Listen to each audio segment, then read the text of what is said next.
In need of great talent for your business but short on time? You don't have to get lost in a huge stack of resumes to find your perfect hire. You just need the right tools. Smarter tools. With ZipRecruiter, you can post your job to over 100 of the web's leading job boards with just one click. So you can rest easy knowing your job is being seen by the right candidates. Then ZipRecruiter puts its smart matching technology to work, actively notifying qualified candidates about your job within minutes of posting, so you receive the best possible matches. No wonder 80% of employers who post on ZipRecruiter get a quality candidate through the site in just one day. ZipRecruiter, the smartest way to hire. Find out today why ZipRecruiter has been used by growing businesses of all sizes and industries to find the most qualified job candidates with immediate results. And right now, listeners of Casefile can post jobs on ZipRecruiter for free. That's right, free. Just go to ziprecruiter.com/casefile. That's ziprecruiter.com/casefile. One more time to try it for free.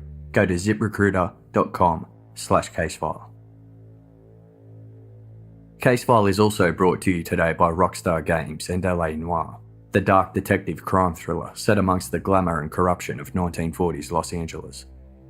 Scour crime scenes, examine evidence, and interrogate witnesses to determine who is lying or telling the truth. LA Noire is out now for Nintendo Switch, Xbox One, and PS4, rated M for mature. Order now at rockstargames.com/LA Noire. This game looks absolutely sensational. If you're a fan of Casefile, it will be right up your alley. Once again, to order now, go to rockstargames.com/LA Noire. After you listen to Case 67, The Battle of Alcatraz, you can head to TuneIn to hear Case 68, Escape from Alcatraz, right now. All new episodes of Casefile will be available 1 week early at TuneIn.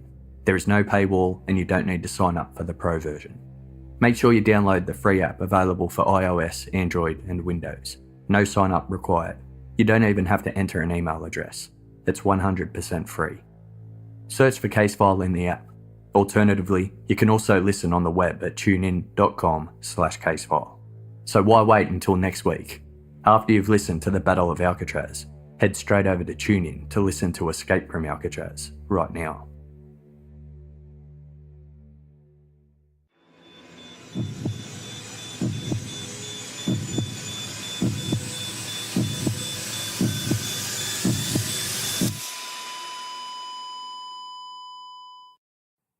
Our episodes deal with serious and often distressing incidents. If you feel at any time you need support, please contact your local crisis centre. For suggested phone numbers for confidential support, please see the show notes for this episode on your app or on our website. From the residue of the Great Depression and Prohibition emerged the public enemy crime wave of 1930s America.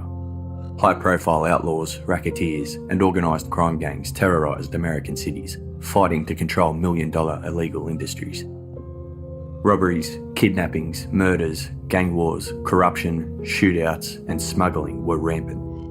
Notorious gangsters such as Machine Gun Kelly, killer couple Bonnie and Clyde, bank robber and prison escapee John Dillinger, and real-life Scarface crime boss Al Capone reigned over America completely indifferent to the law. Traditional prison didn't intimidate rich and renowned career criminals who ruled regional prisons by bribing prison staff, intimidating other inmates, and smuggling information in and out. In response, the United States Department of Justice sought to create the ultimate crime deterrent, a revolutionary prison guarded by incorruptible staff, where all inmates were of equal low status, and nothing could get in or out. In October 1933, the Department of Justice acquired ownership of Alcatraz Island, a 22-acre rock in the middle of the cold and treacherous waters of San Francisco Bay, California.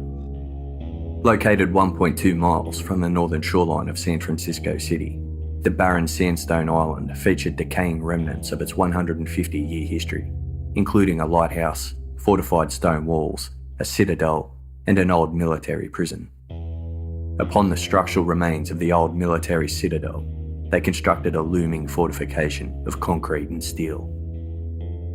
Encompassed by guard towers, spotlights, chain-link fences, coiled barbed wire, and thick, tool-proof steel bars, they designed a revolutionary maximum security federal penitentiary named Alcatraz Prison. The most expensive prison ever built at the time had featured a main cell house with 4 cell blocks known as A, B, C and D blocks that were 3 levels higher, with a total of 336 prison cells. Alcatraz Prison was the solution to America's overwhelming crime problem. It didn't aim to rehabilitate like other prisons. It aimed to punish. The worst of the worst inmates of all the other prisons across America were shipped to Alcatraz. Inmates who were deemed unmanageable for traditional penitentiaries.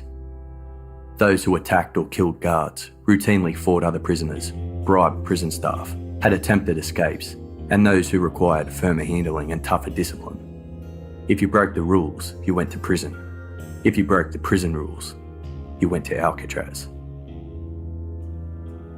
Hardened career criminals were dehumanised and broken physically and mentally using isolation, cramped cells, intense rules, rigid discipline, and crushing punishment. Some prisoners reported being threatened and beaten by guards. Others claimed to have been chained down in the old dungeons beneath the cell house as punishment. In the initial years of the prison, a strict rule of silence was enforced, meaning prisoners were not permitted to talk to one another except during meal and recreation periods. Prisoners who violated the silence rule were disciplined harshly. The rule was eventually relaxed when prison operators realised it sent many prisoners insane after an inmate chopped off 4 of his fingers with a hatchet in a desperate attempt to get off the island. Inmates nicknamed the island Alcatraz and marched about the cold island with hopeless and helpless despair, tortured daily by the cheerful sights and sounds of bustling San Francisco City across the bay. San Francisco residents were wary of having a prison crowded with the most dangerous criminals in America located in the heart of their harbour. Alcatraz prison operators assured them that their one-of-a-kind, state-of-the-art island prison was completely escape-proof. The prison was fitted with an abundance of safeguards to keep prisoners in, but it didn't stop some inmates from trying to plot their escape. By 1946, there had been 9 escape attempts from Alcatraz. Fences were climbed, iron bars were filed through, rafts were constructed. Desperate escapees viciously killed a guard using a hammer. Some inmates slipped away during momentary distractions. Impressively, one inmate was able to assemble a US Army sergeant's uniform from bags of laundry, and when wearing the uniform, snuck aboard a ferry off the island. 3 inmates were shot dead, 2 drowned in the strong tides of San Francisco Bay, and those who were recaptured wound up in solitary confinement. Of the 22 inmates who had attempted to break out of Alcatraz, all so far had failed.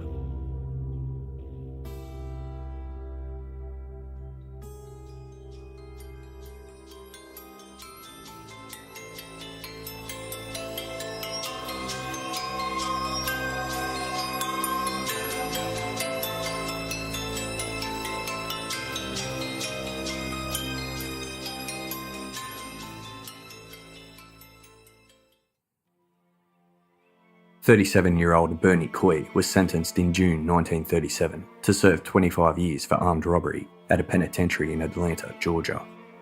A World War I veteran who struggled to find employment after the war, Coy took to robbing banks to make quick cash. After his trial, Coy told the judge, "There's no place you can send me that will hold me." Born into poverty and the target of his father's beatings, prison nurtured Coy's defensive and violent tendencies, and he frequently got into confrontations with other inmates.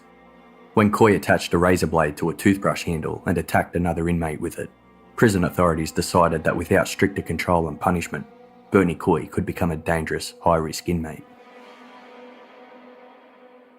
In July 1937, only 28 days into his 25-year sentence, Coy was transferred to Alcatraz Prison, where it was believed the harsher environment would straighten him out.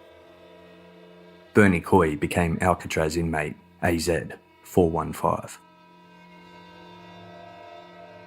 Bernie Coy despised Alcatraz Prison. He routinely fought other inmates, including one violent fight where he was stabbed with a butcher's knife multiple times. Coy spent 7 days in the prison hospital recovering. The life-threatening experience should have taught him a valuable lesson. Only those who put their head down, shut up, and served their time would come out of Alcatraz alive. But it was hard to break a man who was already broken. At the end of 1939, during his second year on Alcatraz, Bernie Coy attempted to escape by trying to cut through a steel window shield located in the prison's bake shop. His plan was thwarted, and to try and discourage any further escape attempts, he was given the worst and most feared punishment a prisoner could receive on Alcatraz: time in the strip cell. The strip cell was located in D Block, known as the prison's treatment unit, a prison within a prison. D Block was a self-contained section in the southern area of the main cell house, inaccessible and off-limits to general population inmates. D Block featured 42 cells, home to Alcatraz's most problematic and dangerous rule breakers. 36 were solitary confinement cells. Prisoners in solitary were kept in their cells at all times, except for one visit to the recreation yard and 2 trips to the shower facilities per week. 5 were isolation cells. They had dual doors, a traditional barred door and a heavy steel door in front to completely entomb the inmate inside. These cells were nicknamed the Hole and only contained a sink, toilet and a low wattage light bulb. After his attempted bake shop breakout, Bernie Coy was put in the strip cell, the final cell at the end of the isolation cells.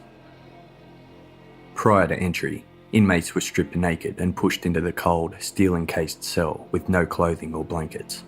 There was nothing inside but a hole in the floor used as a toilet. The strip cell also featured dual doors, except its solid door remained closed at all times, keeping the cell in complete darkness. A flimsy mattress was slid in at night but taken away during the day. Inmates in the strip cell were also given a restricted diet of bread and water. The extreme coldness, isolation, hunger and sensory deprivation had a profound effect on prisoners kept inside. The strip cell broke the most disobedient prisoners into a weakened state of obedience, and in the case of Bernie Coy, it appeared to have worked. After his time in the strip cell, Bernie Coy emerged a changed man. He was far less antagonistic and appeared to have given up any plans to escape.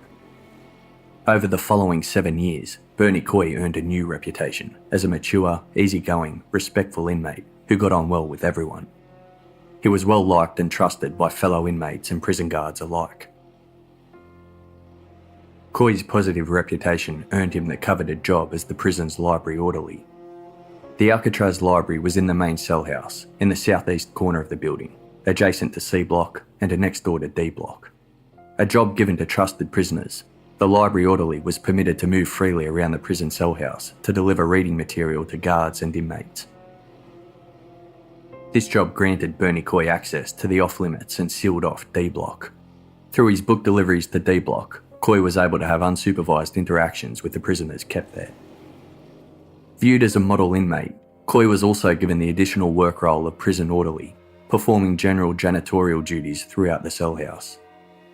In Alcatraz, being given more work was seen as a privilege, as it meant spending less time alone in your cell. By 1946, Coy was dieting to lose excess weight and spent his spare time performing strength exercises to build muscle. In total, he lost 20 pounds and became noticeably lean and physically fit. Coy read extensively and painted pictures from memory of the hills and valleys from his childhood home of Kentucky. Coy's art was even admired by the prison's warden, who was pleased to put his work in an exhibition in Washington, D.C., where it was positively received. It appeared Coy was the shining example of the positive effect the strictness of Alcatraz could have on a difficult and disobedient man. Reshaping his reputation, body and mind, Coy went through a multitude of changes. But one thing never changed with Bernie Coy. He was determined more than ever to successfully break out of Alcatraz. For 7 years he had behaved himself and earned everyone's trust, patiently and discreetly studying the prison and its guards, memorising their schedules, interactions, work duties and habits. He called in favours from other inmates, procured and smuggled items, built makeshift tools and selected trusted accomplices. And by May 2nd, 1946, Bernie Coy was ready to break out from Alcatraz once and for all.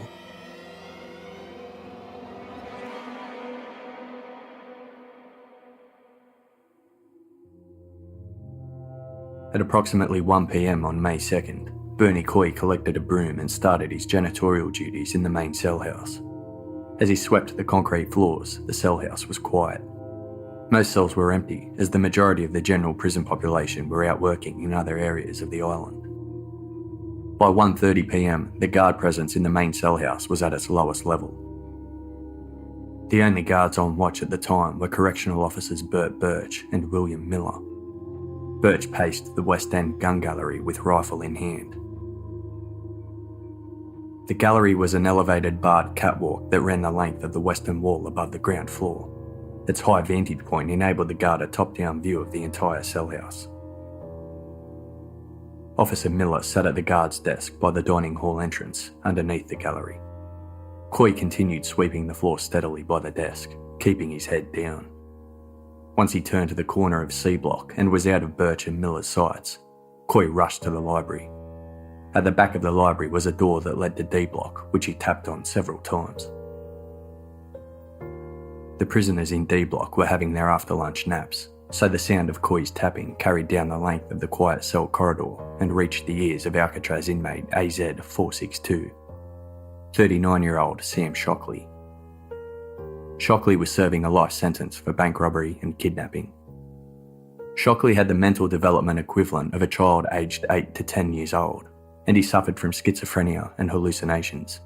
He spoke of hearing radio voices that stayed on all night, frightening him as they spoke evil words. He believed his food was drugged to make him crazy, that he had stomach cancer, which he didn't. And he said he saw flashing beams of light in his cell at night that he thought controlled him. His psychosis resulted in violent and uncontrollable rages that earned him the nickname Crazy Sam, and he was considered far too dangerous for regular prison, so he was quickly transferred to Alcatraz. However, Alcatraz didn't fix Shockley. He continued to have psychotic meltdowns where he would scream threats, throw things from his cell, break plumbing fixtures, start fires, and attack officers. As a result, he spent most of his time in D block solitary, and he was often put in the strip cell. When Shockley heard Coy's tapping on the library door, he knew exactly what to do. Crazy Sam suddenly erupted into a pre-planned and staged violent rage that mimicked his previous meltdowns. He screamed, rattled his cell door, yelled threats, and trashed his cell. To Officer Cecil Corwin on guard in D block, it wasn't an unusual sight to see Shockley having a random angry outburst. Before Corwin went to investigate, he called Officer Birch in the main cell house gallery to step into the D block gallery and oversee the situation as backup. Back in the main cell house, Bernie Coy continued sweeping the corridors, pretending to be oblivious to the commotion he had just caused in D block. With his eyes set on Officer Birch up in the gallery, Coy watched as he took a telephone call and quickly headed to the door leading to the D block gallery. Everything was going exactly to plan. Once the door closed behind Officer Birch, Coy swept his broom towards the entrance of the dining hall, ready for the next part of his elaborate plan.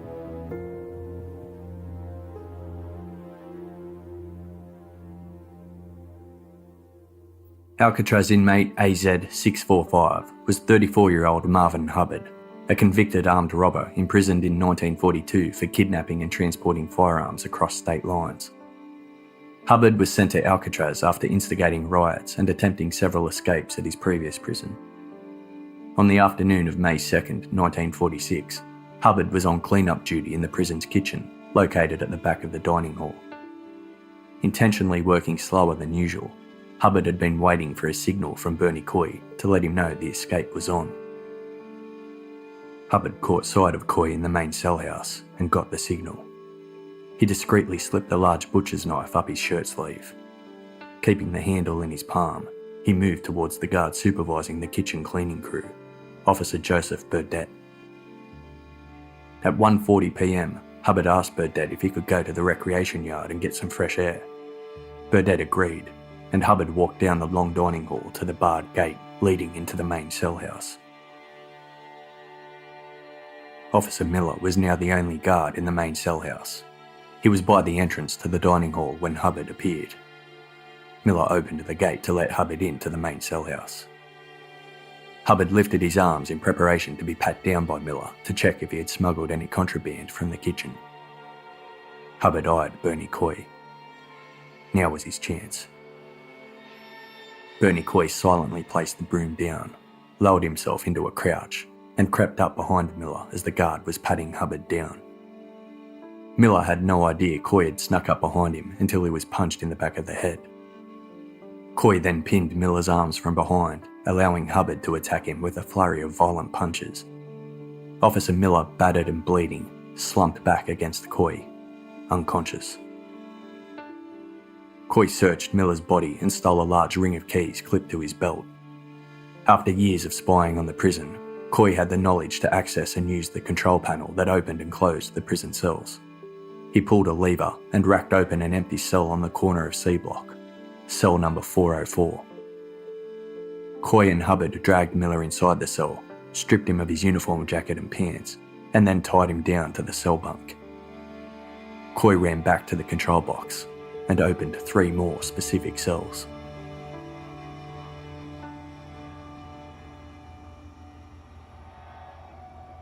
From the first cell emerged Alcatraz inmate AZ-548, 35-year-old Joseph Kretzer, a bank robber sentenced to serve 25 years in February 1940.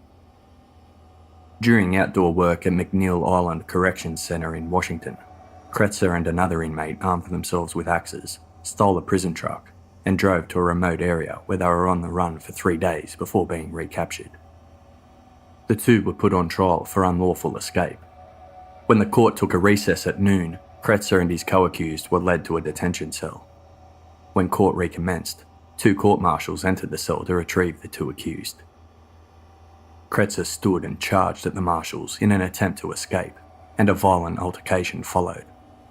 After the scuffle, one of the marshals fell to the floor and suffered a fatal heart attack. In the trial that followed, the court accepted that death was accidental, so Joseph Kretzer avoided the electric chair, but was handed a life sentence. Due to his history, it was determined that greater measures were needed to contain Joseph Kretzer, and he was sent to live out his life sentence at Alcatraz.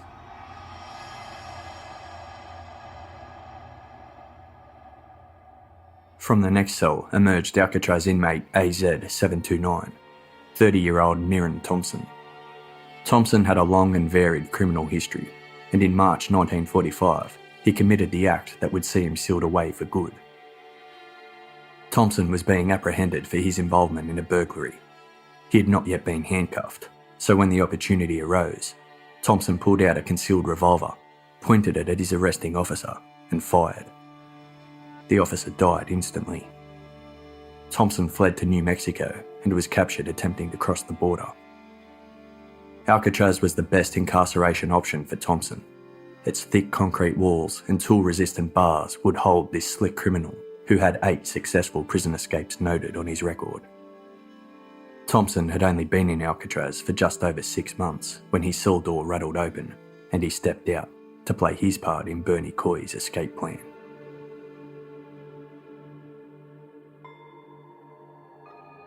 From the third and final cell emerged Alcatraz inmate AZ-714, 18-year-old Clarence Carnes. Carnes was sentenced to life imprisonment at the age of 16 for the murder of a garage attendant during an attempted hold-up.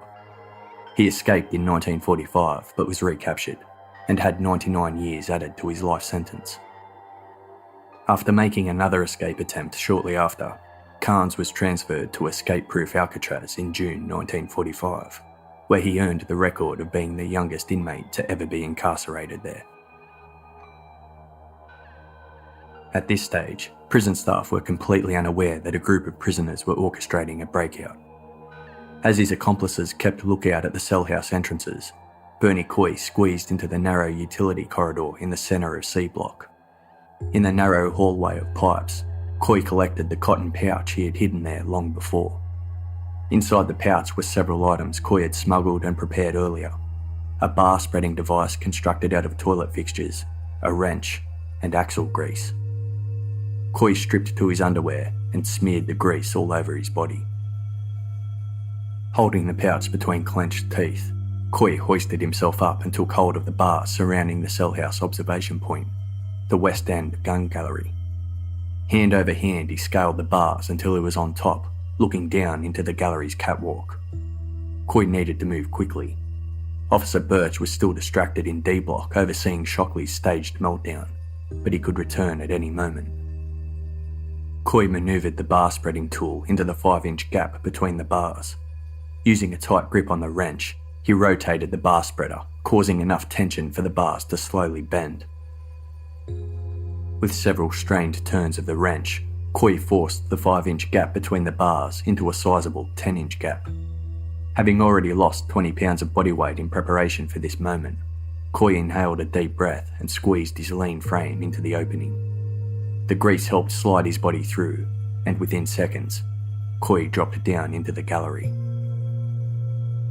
Excitedly rummaging through the weapons cabinet, Coy armed himself with a riot club and ducked by the door that led to the D Block gallery.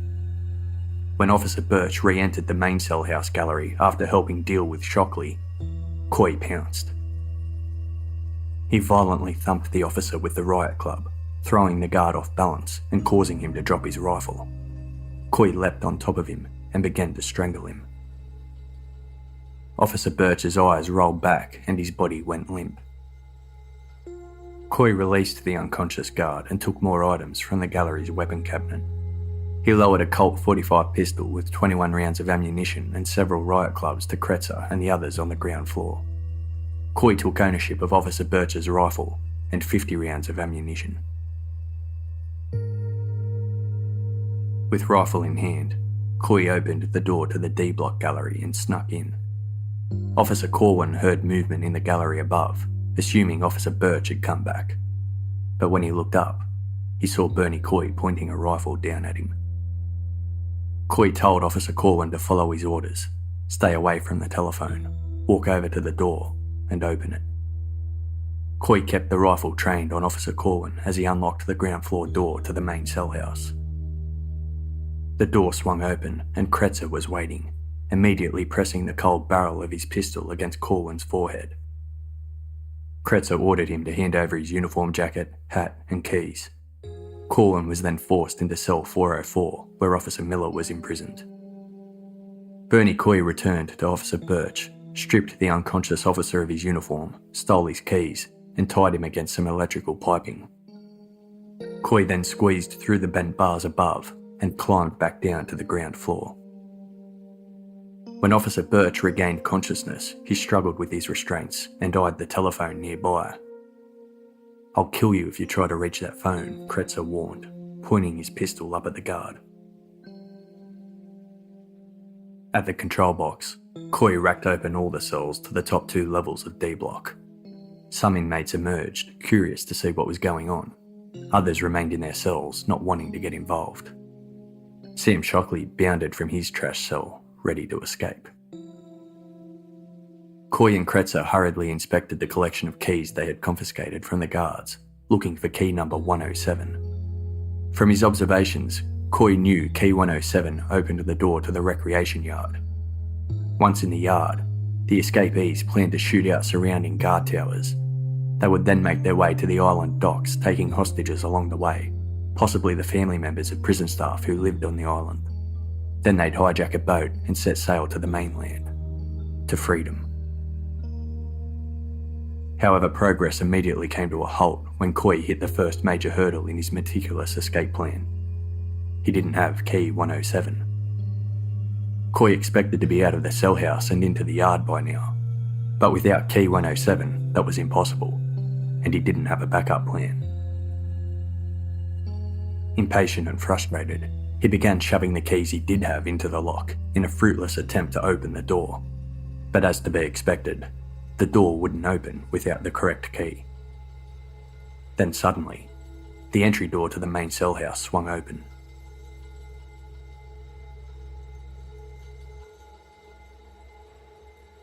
Chief Steward Bob Bristow entered the cell house and moved briskly towards the dining hall at the end of the room.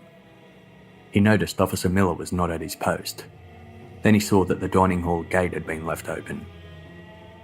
Bristow felt something wasn't right and made phony motions to appear as though he had forgotten something. He turned around and walked quickly back towards the cell house entrance where he had just come from. but Clarence Carnes, armed with a sharp pair of artist dividers, intercepted Bristow before he could raise the alarm and led him to cell 404 that was holding the other captured guards. Coy and Kretzer then approached cell 404. Officer Miller had regained consciousness and the inmates demanded key 107 from him. Miller told them that after he was done with the key earlier in his shift, he had followed protocol and returned it to Officer Birch in the gallery. He could only assume it was still there. Having already taken Officer Birch's keys, Coy considered the possibility he did in fact have key 107, but failed to notice it in his hasty search. Laying out all the keys he had collected on the guard's desk, Coy carefully inspected each one, but stopped when the cell house entry door opened once more. Officer Ernest Largerson had finished his lunch break and he was returning to the cell house.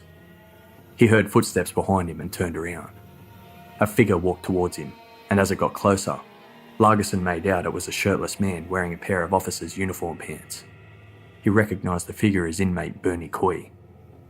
Coy raised his rifle as the others stripped Largerson of his keys and valuables and shoved him into the now overcrowded cell 404 with the other captured guards. None of the captured guards could work out how Coy managed to infiltrate the gallery and obtain the firearms housed there. There were no weapons carried in the main section of the cell house, only up in the gallery, as it was considered the most secure area. Bernie Coy was the first inmate in the history of Alcatraz to get his hands on guns from the gallery. Minutes later, Officer Burdett, who was still supervising the clean-up in the kitchen, left to inspect the cleanliness of the dining hall. He thought it was odd that the dining hall gate was open and there were no guards in sight. As Burdett went to investigate, he glimpsed Bernie Coy rush past. Burdett thought Coy was about to fight another inmate, so he yelled out. Within seconds, Burdett was captured by the escapees and shoved into cell 404. Time was running out. With each new, unexpected hostage, the possibility that someone would come looking for the missing guards increased. But without key 107, the inmates were stuck in the cell house. There was no other way of getting out. As a frustrated Coy paced back and forth, trying to determine the whereabouts of key 107, the imprisoned guards asked if they could untie Officer Miller from the cell cot. Clarence Carnes agreed. As Officer Miller was untied, he covertly handed key 107 to Officer Burdett. The inmates saw nothing. The cell was too crowded for them to notice the quick exchange. In what was nothing more than a random coincidence, Officer Miller didn't follow correct prison protocol earlier that day like he said he had. He had not yet returned key 107 to the gallery, and instead slipped the key into his shirt pocket with the intention to return it later. He took a risk and lied to the escaping inmates. He knew they would hurt more people if they got out of the cell house, and Miller didn't want that to happen. Kretzer and Coy had missed the key during their hasty search of Miller when he was unconscious. After having key 107 passed to him, Officer Burdett snuck to the back of the cell. As the other guards blocked him from view, he dipped the key into the cell toilet and slid it down the pipe until it was out of sight. Furious and flustered, Bernie Coy now suspected he was being lied to and believed Officer Miller still had key 107.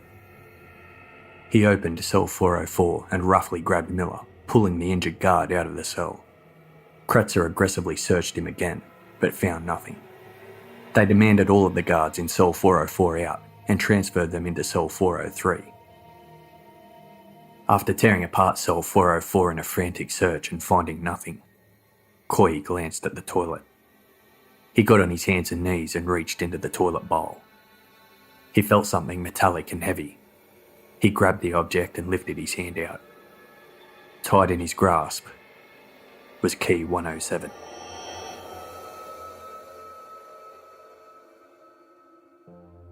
In the prison's basement, Officer Ed Stucker patrolled the showering facility, barbershop, and clothing room directly underneath the main cell house. He didn't engage the 21 prisoners under his watch in idle chit-chat. Instead, Officer Stucker's authoritative nature kept the prisoners' heads down and mouths shut as they went about their work. For Stucker and the prisoners alike, May 2nd, 1946 was just another uneventful routine day in Alcatraz Prison. Shortly after 1:30 p.m, 2 inmates who finished their duties early approached Officer Stucker, asking if they could spend the remainder of their scheduled time in the prison recreation yard. Stucker agreed and allowed the inmates to go. The 2 inmates marched up the basement stairs towards the main cell house from where they could gain access to the recreation yard. At the top of the stairs was a locked steel-grated door. Unable to open the locked door, the inmates called out to get the attention of guards in the cell house. When they got no response, they started rattling and hitting the cage door. Their racket echoed down the long corridors between the cell blocks, but no guards appeared. The 2 inmates returned to the basement to tell Officer Stucker. Stucker immediately sensed something was off. It was very unusual for there to be no guards in the cell house, and he went upstairs to investigate. Using his own key, Stucker opened the cage door at the top of the stairs. Remaining at the doorway, he noticed something strange. Several inmates were out of their cells and moving freely and quickly about the ground floor of the cell house, with no supervising guards in sight. Something was seriously wrong. The stray inmates caught sight of Officer Stucker and yelled out. He backed into the stairwell, secured the door with a padlock, and moved quickly back down into the basement. He went straight to the basement telephone and dialed the prison's armory. The armory was the main communication centre of Alcatraz. The secure room had a switchboard to all of the telephones in the prison, and it housed all of the keys to the prison. It also featured a weapons vault filled with rifles, pistols, submachine guns, gas grenades, and ammunition. Officer Cliff Fish took the call from Officer Stucker, who said quietly, "Trouble in the cell house," before hanging up. Confused, Officer Fish called several telephones located throughout the main cell house, but each phone rang out. Fish felt uneasy. This was highly unusual. Fish informed Captain Henry Weinhold of his concerns. Captain Weinhold interpreted the unanswered phones to mean a prison fight must be occurring, so he went to sort it out. When he didn't return, Officer Fish contacted Lieutenant of the Watch Joseph Simpson and explained something suspicious was going on in the cell house. Within minutes, Simpson arrived at the armory with officers Robert Baker and Carl Sundstrom.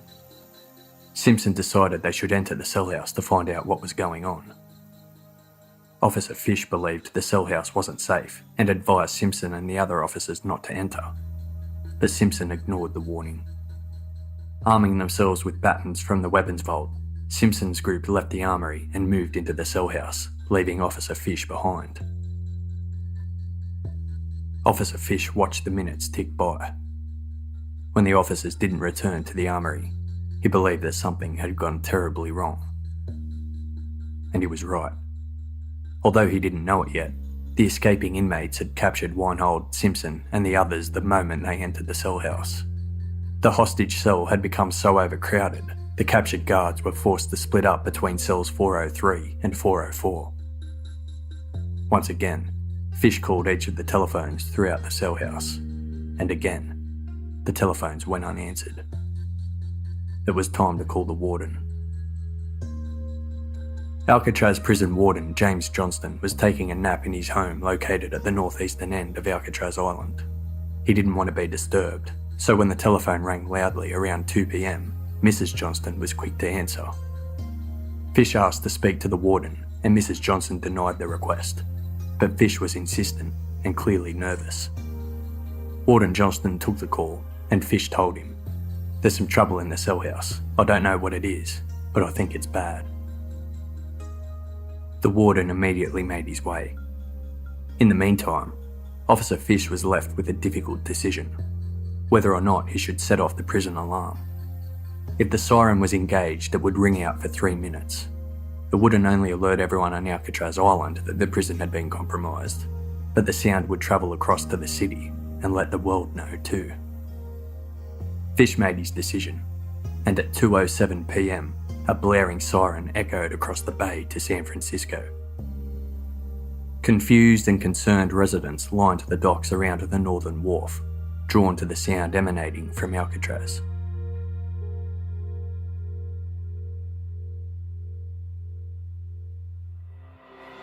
Back in the main cell house, the escapees had captured 10 officers. Officers Miller, Corwin, Burdett, Bristow, Largerson, Weinhold, Simpson, Baker and Sundstrom were being held in the cells, and Officer Birch was still tied to the electrical piping up in the gallery. The escapees froze when the pitched ring of the telephones echoed throughout the cell house. When one stopped ringing, another would flare up from elsewhere. Then minutes later, the prison alarm went off. The sound of the alarm sent Coy into panic mode. There was no time to punish the guards for hiding key 107 in the toilet. The main thing was that he had found it. He rushed to the recreation yard door and shoved key 107 into the slot and turned. When he heard a click, Coy slammed his body against the heavy door. This was his defining moment. He was about to burst out from the cell house that had held him for 7 years and fight his way to freedom. But the door didn't budge. Coy checked the key. It was definitely 107. He tried it again. It still didn't budge. Over and over he inserted the key, turned it, and pushed against the door, each time more desperate than the last. But the door didn't move. All his years of studying Alcatraz only gave Bernie Coy a surface-level understanding of how the prison operated. He had no idea about the inner workings of the prison.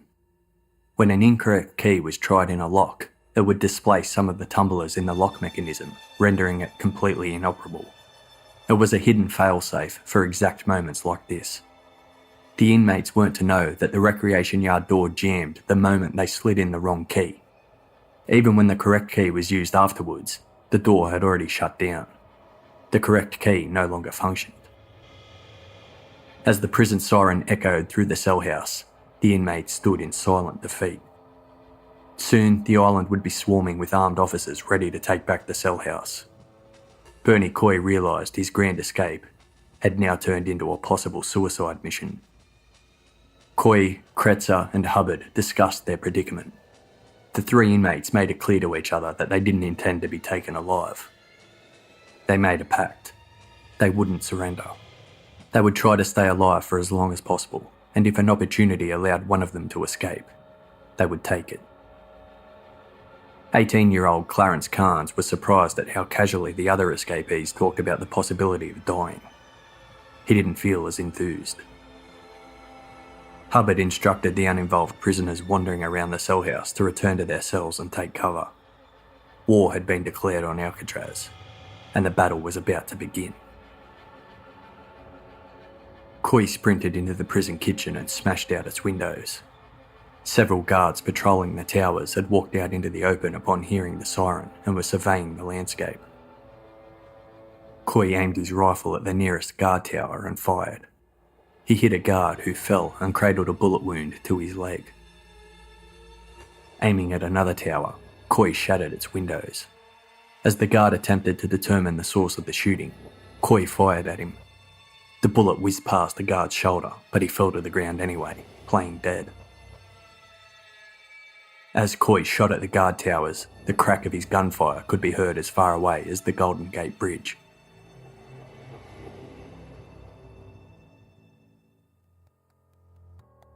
Joseph Kretzer paced the front of cells 403 and 404, the revolver stolen from the gallery held tightly in his hand. He openly contemplated the idea of killing his captives to leave no witnesses. Fellow escapee Mirren Thompson agreed with killing the witnesses. Sam Shockley also encouraged Kretzer and yelled hysterically, "Shoot 'em all dead. Go ahead and kill 'em." Kretzer stood before cell 404, the barrel of his pistol pointed through the bars. Captain Weinhold pleaded with Kretzer to be sensible and not to hurt anyone. At near point-blank range, Kretzer pulled the trigger. The bullet penetrated Weinhold's chest. The cell's other occupants pressed themselves against the back wall as Weinhold fell to the floor. Shockley cheered, "Shoot the fuckers dead." Kretzer levelled the barrel again and pulled the trigger. The second bullet struck Officer Miller in the chest. The third struck Officer Corwin in the face. The remaining officers dived to the floor as Kretzer took aim at each one, pressing the trigger over and over as the bullets burrowed into the pile of bodies. The officers next door in cell 403 listened in horror as their colleagues were being slaughtered. When the firing stopped, they heard the familiar sound of bullets sliding into a revolver's chamber, followed by the click of the loaded mechanism being snapped back into place. Kretzer then appeared in front of cell 403. With callous indifference, he performed the same methodical slaughter of the occupants in the second cell. Lieutenant Simpson was shot in the stomach. Officer Baker fell to the floor, a bullet shattering his femur.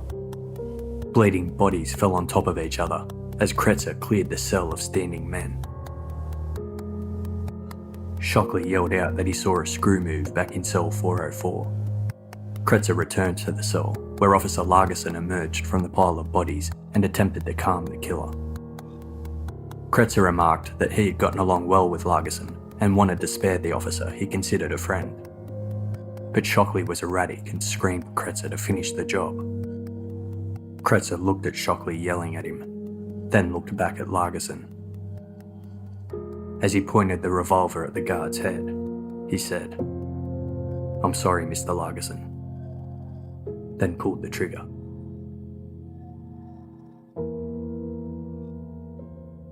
C Block was hazy from the gunfire smoke, its concrete floors stained with blood. Kretzer kept his eyes on the cells, and when he saw movement or heard moans, he fired more shots until the bodies were still, and a deathly silence fell over the cell house. Kretzer approached 18-year-old Clarence Carnes, handed the shocked young inmate the butcher's knife from the kitchen, and ordered him to watch the cells and go in and slit the throat of anyone still breathing. Carnes peered intently into the cell, and something caught his eye. The slight movements of chests rising and falling, shallow breathing. When Kretzer returned and asked if the officers were all dead, Carnes confirmed they were. In an act that put the young man at great risk, he lied. He kept the breathing he had witnessed a secret. With no possible way to get out, the escape had now turned into a siege. But Mirren Thompson and Clarence Carnes didn't want any part of it. They used their lack of firearms as an excuse and said they had no weapons to fight back and therefore didn't stand a chance. They couldn't take on the armed guards with batons. The other escapees agreed and told Thompson and Carnes to return to their cells and take cover. When Thompson and Carnes got to their cells, they cleaned the officers' blood off their clothes, hoping they wouldn't be blamed for the slaughter of the guards. Kretzer looked at crazy Sam Shockley, who seemed to be lost in his own mind, unaware of what was going on around him. Perhaps feeling guilty for involving the unstable, childlike man in their violence, Kretzer told Shockley to return to his cell. Shockley turned and walked away without a word. Several prison officers staged multiple rescue attempts, hoping to get their colleagues out of the cell house. They were unaware that Kretzer had already taken them out. Each rescue attempt was met with a peppering of bullets from the armed escapees inside. Escapees and officers exchanged bullets, both sides firing with complete disregard and intent to kill. Officer Birch, who had been restrained in the gallery since the start of the breakout, tied to the electrical piping, was eventually able to be rescued. The answer to the question, how did Bernie Coy infiltrate the gun gallery, was finally answered when the rescuing officers looked up to see the impressive sight of bent bars, and they found his makeshift bar spreading device. Many officers were badly wounded. Officer Harold Stites was struck by a stray bullet and lay motionless at the southwest corner of D Block, bleeding profusely. When other officers finally got to Stites, he was unconscious and unresponsive. He was dragged to safety, where the severity of his wounds was realised. Officer Stites was pronounced dead soon after. At 3:30 p.m, the Coast Guard, the Army, the Navy, the Marines, the San Francisco Police Department, the Bureau of Prisons, and off-duty Alcatraz prison officers arrived to Alcatraz Island to help take back the cell house. The military brought a full arsenal of weaponry that could completely wipe out the prison building if necessary. They were prepared to storm the building in a blaze of bullets and flash grenades, but Warden Joslyn deemed it too risky to send in an armed assault team. He couldn't confirm how many inmates were involved in the siege. A known humanitarian, Warden Joslyn also didn't want to risk the lives of the hostages. Instead, he wanted to try communicating with the escapees. Officers climbed up the outside of the prison to broken windows facing into the cell house. When they called out to the escapees inside and told them to surrender, Kretz's voice shouted back that they would not be taken alive. "Come and get us," he screamed. Officers fired in the cell house from the windows. The bullets ricocheting off concrete and steel was deafening as tear gas canisters also filled the building with burning mist. The searing hot shrapnel of exploding grenades injured and knocked out innocent inmates caught in the crossfire. Prisoners scrambled for cover as the inner steel workings of the building expanded and contracted with the explosions. The cell house lit up in bright smoky colours of white, yellow and red as freezing seawater rained down from destroyed plumbing fixtures. Barricades were built out of wet mattresses, books and blankets, but they proved useless against the fiery bullets and explosions. Coy and Kretzer fired back from the smoke and rubble, forcing officers to retreat. The battle lasted over 5 hours. By 9 p.m, the intensity waned, and by 10 p.m, the entire cell house fell completely silent.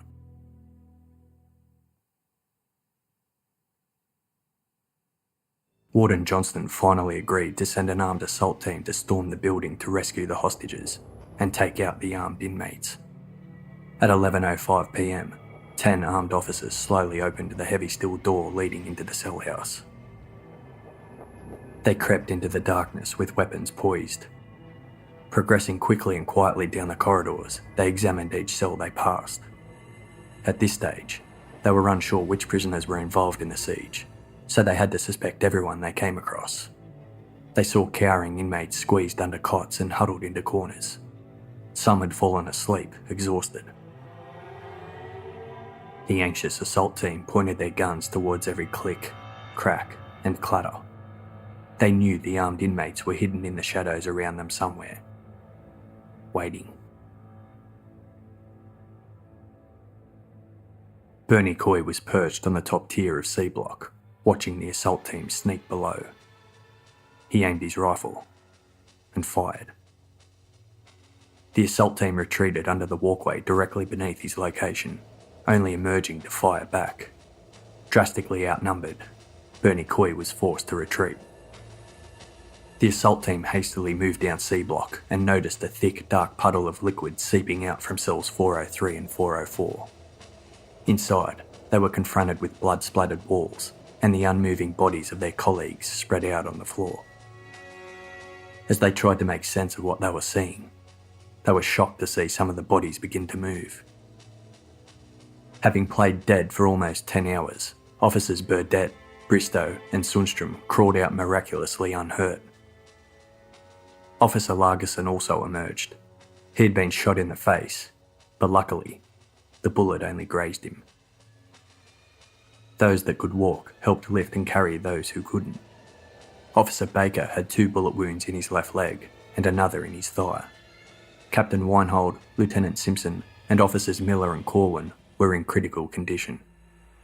It was nearing midnight when the hostages emerged safely from the cell house.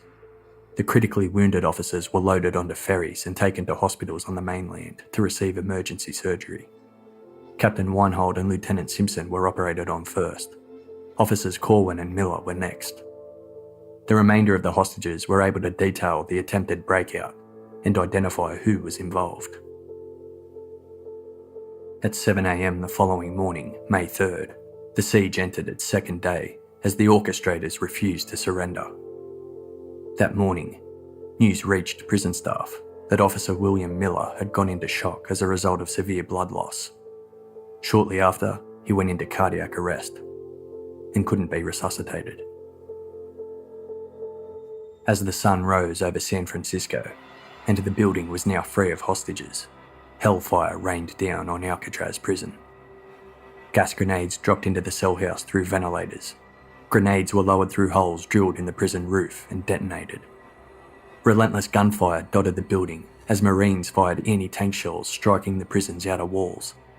The onslaught was a spectacular sight to the thousands of civilians watching from the mainland, but was absolutely terrifying to the inmates trapped in the cell house. The frightened and injured inmates were convinced they were going to die and could be heard crying out for help from the smoking building. One officer commented, "That's one hell of a breakfast they're serving." The bombardment lasted the entire day and carried on into the night. During brief moments of reprieve, gunfire would spark from the battered prison building, confirming Coy, Kretzer and Hubbard were still alive somewhere inside and unwilling to surrender. So the bombing recommenced. The battle ended at 8:40 a.m. the next day, May 4th, 43 hours after Coy instigated his grand escape from Alcatraz. No gunfire had been heard from the cell house for hours, so armed officers cautiously entered the prison to determine the fate of the escapees. Cell blocks A, B and D were cleared and secured, leading the officers to believe the armed inmates were cornered in C block. They paced by the recreation yard door, the inmates' intended means of escape, which was still locked down. As the officers descended on C block, rushing up each level and raiding all the cells along the way, Coy, Kretzer and Hubbard were nowhere to be found. An officer cautiously opened the door to the utility corridor nestled in the centre of C block. It reeked of raw sewage as the bombing and gunfire had severed the plumbing inside. The officer called out a warning and was met with silence. As he stepped inside, his searchlight illuminated the body of Bernie Coy by the doorway. His eyes were open and glazed, pupils fixed. Dried blood had crusted beneath his nostrils. He had a cut across the left side of his face and a weeping gunshot wound through his neck. His rifle was by his side, loaded and ready to fire with additional ammunition close by. Lying next to Coy was the body of Joseph Kretzer, covered in bleeding abrasions. He had a gunshot wound to his head. Around his body was the revolver he used to shoot his hostages, as well as various keys he had stolen from the guards. Found in the pocket of the jacket he was wearing was a crumpled piece of paper featuring a poem he'd written, titled Death.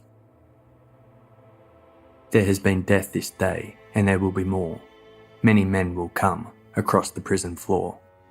They will kill me, of that there is no doubt. There are many ways in, but no way out. My life has reached its final span. There is nothing left but to do what I can. They won't kill a convict. They'll kill a man.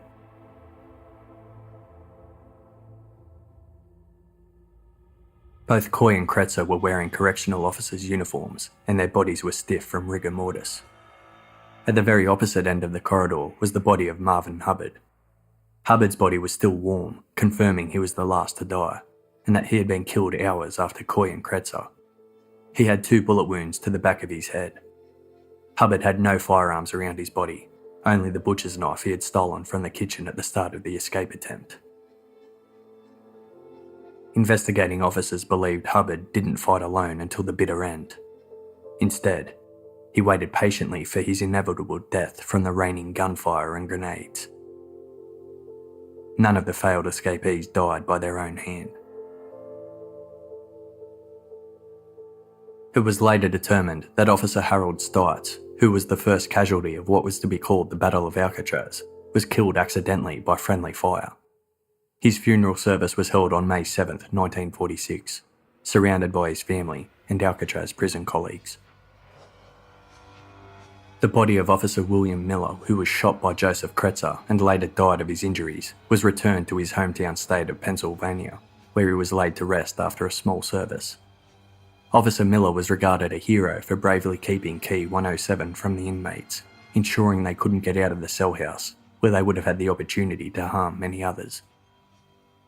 The following is a written tribute to the 2 fallen officers. Quote, "When men of courage and steadfastness lose their lives in the faithful performance of their duty, there is little that need be said by those of us who did not face the danger.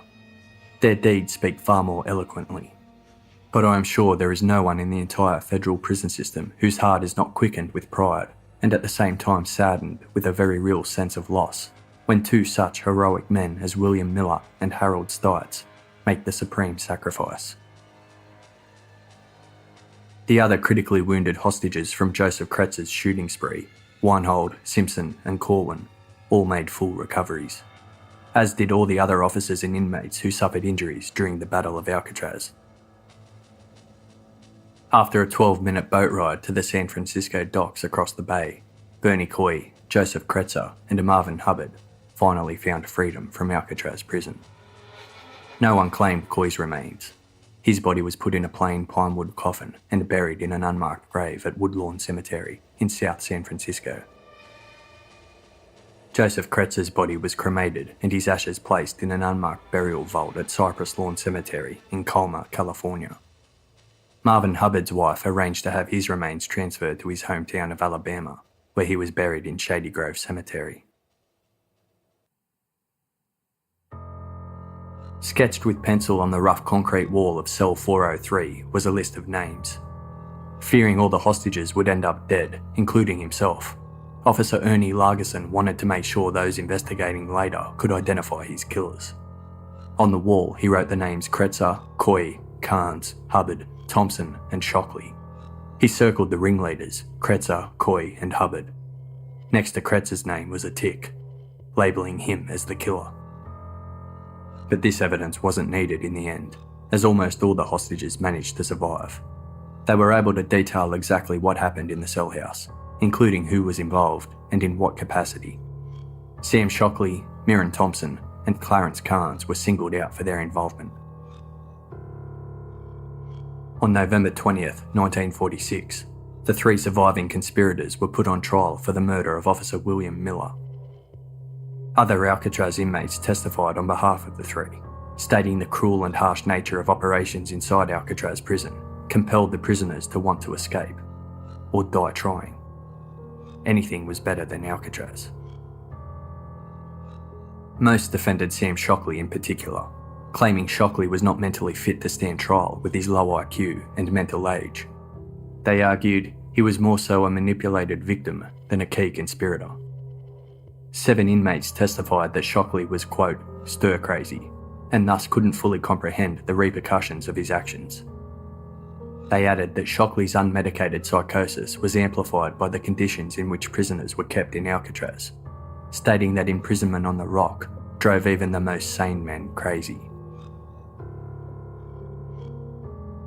18-year-old Clarence Carnes was also defended by his fellow prisoners. One inmate described Carnes as, quote, a puppy tailing the heels of the tough guys. He was seen as a voluntary, though very naive, participant. The trial lasted over a month, and on December 21st, 1946, the verdict was in. All 3 men were found guilty and were convicted of the first-degree murder of Officer William Miller. Sam Shockley and Mirren Thompson were sentenced to death. Thompson stated afterwards, quote, it's just as well. I'd rather have it that way than go back to the Rock. It was known that Clarence Carnes actually saved the lives of the hostages by lying to Kretzer, stating they were all dead when he knew they weren't. For his act of mercy, Carnes was spared the death penalty and instead given a life sentence to be served in Alcatraz Prison.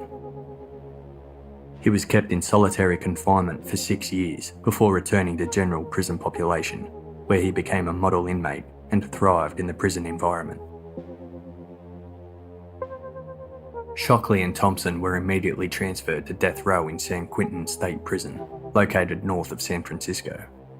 While on death row, Thompson was found to be making a key in another escape plot.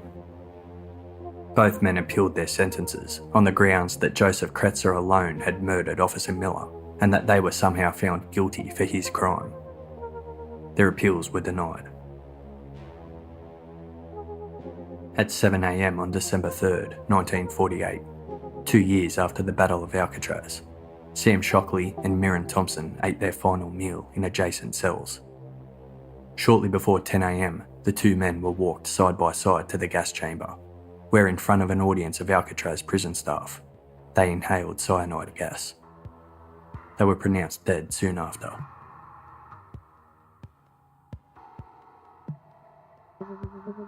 After the dust had settled, Alcatraz Prison continued on as normal, slowly repairing itself. Its concrete walls were pockmarked from bullets, and its steel framing was bent from the explosive pressure of grenades. The floor and walls were fractured from shrapnel damage. However, one thing remained perfectly intact: Alcatraz Prison's reputation as being completely escape-proof. Due to the extensive damage done to the main cell house, prisoners were locked up 2, 3 or 4 to a single cell. Anxious guards no longer trusted prisoners, especially those who were well behaved and trusted, like Bernie Coy had been. Guards became paranoid and constantly searched inmates in their cells, convinced more violent escapes were being planned behind their backs. But they found nothing. The handling of the Alcatraz siege was commended by James Bennett, the head of all federal penitentiaries, who stated, quote, "There was not the least indication of negligence or carelessness or inefficiency in this affair. The felons found and took advantage of a weakness which not the most experienced and able prison man could anticipate. When the emergency broke, it was handled intelligently, courageously, and with great devotion to duty. Casualties were kept to a minimum. What was to have been a mass escape failed utterly. Warden Joslyn deserves high commendation." But to Alcatraz prison inmates, the responsibility of the Battle of Alcatraz was placed on the prison itself. One Alcatraz ex-convict stated shortly after the battle, quote, "I'm out now, I've got no beef. I just want to see something done so things like this riot won't ever happen again. I know that if they treated the prisoners half civilly, they wouldn't react like vicious beasts.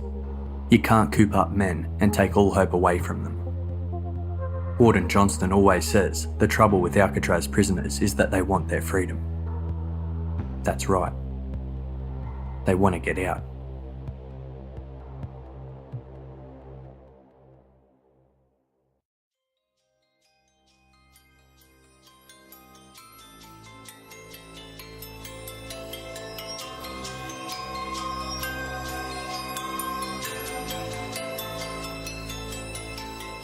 Thank you to Rockstar Games and their new game LA Noire for sponsoring today's episode.